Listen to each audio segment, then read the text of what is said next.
Olá, futuros linguistas! Este é o nosso 12º vídeo sobre a estrutura dos sintagmas e das sentenças de acordo com a teoria X/ da gramática gerativa. Nos vídeos anteriores, nós focamos em sintagmas que não eram orações completas, que não correspondiam a sentenças completas da língua. Nós falamos tanto sobre sintagmas nominais, adjetivais, preposicionais, adverbiais e do sintagma verbal. Só que o sintagma verbal desprovido de informações gramaticais como tempo, aspecto, modo, ou seja, um sintagma verbal que ainda não era uma sentença, ainda não era uma oração. A partir deste vídeo, nós vamos falar sobre sentenças com informação gramatical, sentenças com tempo, que são sentenças completas. Neste vídeo especificamente, nós vamos começar falando sobre sentenças com verbo auxiliar, com o tempo expresso no verbo auxiliar. Para o nosso primeiro exemplo, nós temos a sentença vai nevar em Gramado. Nessa sentença, nós reconhecemos nevar em Gramado como um sintagma verbal e vai como um verbo auxiliar. Notem que esse vai aí é um elemento que não corresponde ao verbo de movimento. Ele não significa deslocar-se, ir até algum lugar. Esse vai significa apenas futuro. É uma marca de tempo futuro. Então, nós temos a combinação entre o verbo auxiliar, indicando tempo futuro, e um sintagma verbal. Esse sintagma verbal, se nós fôssemos representar apenas ele, nós já saberíamos como fazer. Nós representaríamos este sintagma verbal como está na tela, um VP, que tem um V' e um V, e o núcleo é nevar. Este sintagma verbal não tem complementos nem especificadores, não tem argumentos, ele não pede um agente, um paciente, mas esse sintagma verbal, esse VP, tem um adjunto, que é o PP, o sintagma preposicionado em Gramado. Nós juntamos esses dois e o resultado da combinação do VP com o PP é outro VP. Até aí tudo bem, até aí informação antiga que nós já sabemos fazer. A questão é como é que o verbo auxiliar se combina com o sintagma verbal, que representa o verbo principal, que representa de fato o evento. A ideia é que o verbo auxiliar não é um complemento, não é um especificador e não é um adjunto do verbo principal. Ele não é especificador nem complemento porque ele não é pedido pelo verbo principal e ele não é um adjunto porque ele não é recursivo. E, mais do que isso, ele é uma informação gramatical. Então, nós assumimos que o verbo auxiliar é que toma o VP como seu complemento. Então, a relação entre o verbo auxiliar e o VP vai ser a mesma relação que um verbo principal tem com o seu complemento. Então, para isso, nós temos esse verbo vai é um auxiliar, vamos usar o rótulo auxiliar por enquanto. Esse auxiliar se combina com o VP para formar um auxiliar linha, ou seja, uma projeção intermediária, ou seja, o verbo auxiliar vai projetar em 3 níveis, assim como todo e qualquer núcleo de sintagma. E, nesse caso aí, o verbo auxiliar não tem um especificador, não está pedindo um segundo elemento. Então, nós projetamos o auxiliar P, um sintagma auxiliar, e essa é a representação completa dessa sentença. Notem, então, que o VP passa a ser o complemento do verbo auxiliar. O verbo auxiliar é que precisa de um VP para completar o seu sentido. Ele precisa tomar um VP como seu argumento, como seu complemento. Uma questão importante é a seguinte: o verbo auxiliar aí, então, é uma categoria gramatical. Ele representa uma informação da estrutura interna da linguagem e não um evento ou uma situação do mundo externo. Como ele carrega a informação de tempo da sentença, o nosso costume vai ser usar isso como rótulo. Ou seja, nós vamos usar T de tempo ou de tense em inglês, porque nós estamos representando a função, a informação gramatical que ele codifica, que é a informação de tempo. Então, essa aí seria a representação de uma sentença com tempo expresso via um verbo auxiliar em português. Assim, várias outras sentenças com a mesma configuração teriam esse tipo de representação.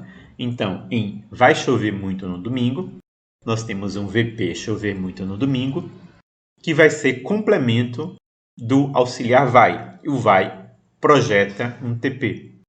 Em vai haver muita gente na festa, nós temos o verbo haver, com um complemento muita gente e com um adjunto na festa. Haver muita gente na festa é o sintagma verbal completo, e isso tudo vai ser complemento desse verbo auxiliar vai. E em vai amanhecer, nós temos amanhecer como o VP inteiro, sem complementos e sem especificadores, e sem adjuntos. E isso aí vai ser complemento do T, do núcleo T, do núcleo de tempo, que é o verbo auxiliar vai, projetando um TP. Vou deixar como atividade, exercício para vocês treinarem fazer a árvore desses exemplos seguindo o modelo que eu acabei de dar. Vocês já são capazes de fazer essas árvores, ok? Mas a nossa questão agora fica. Nós vimos que o verbo auxiliar pega o VP como seu complemento.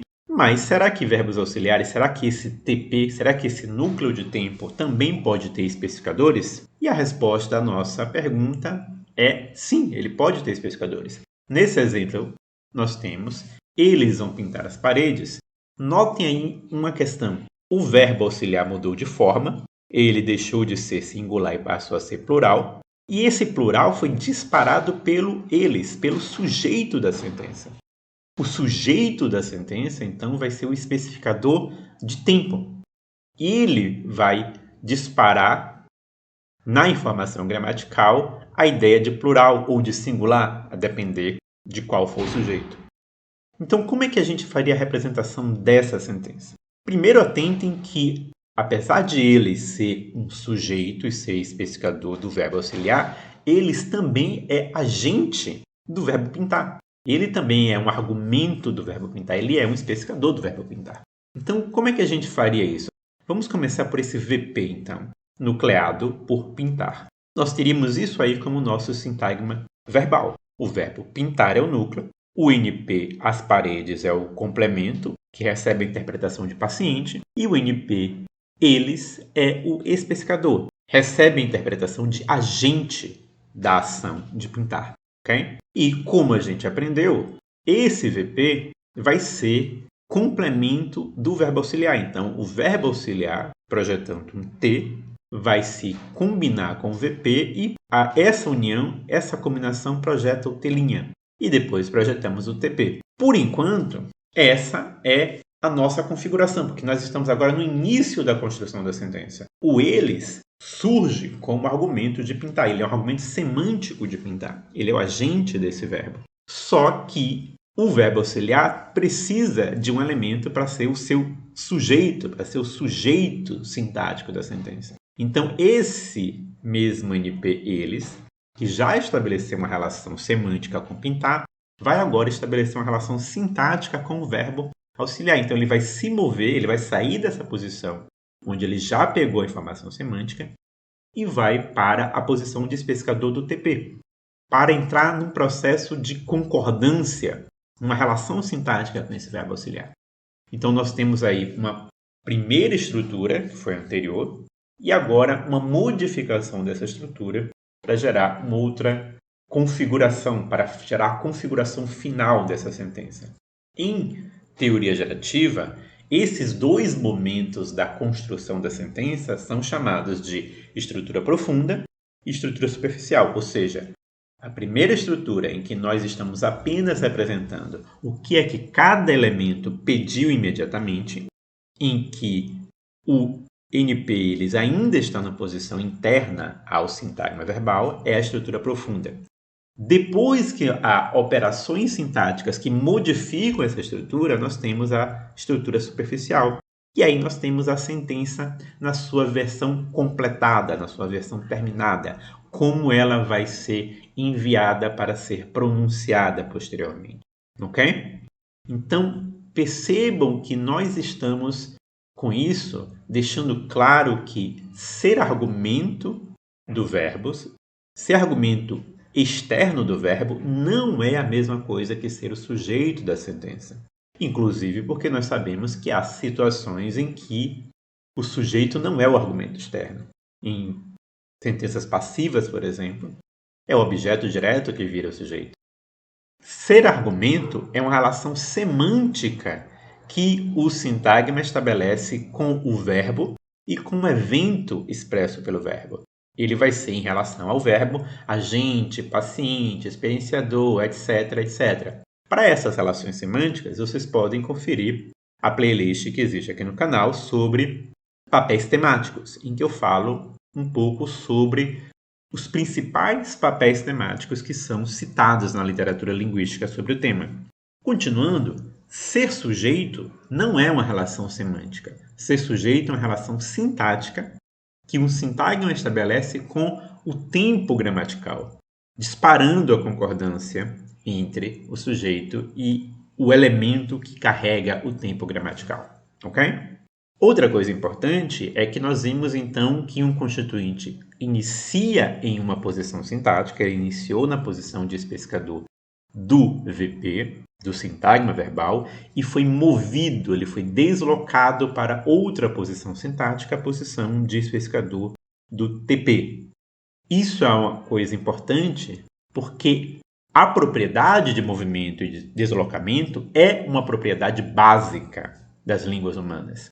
É algo que caracteriza as línguas humanas e que está ausente de outros sistemas de comunicação.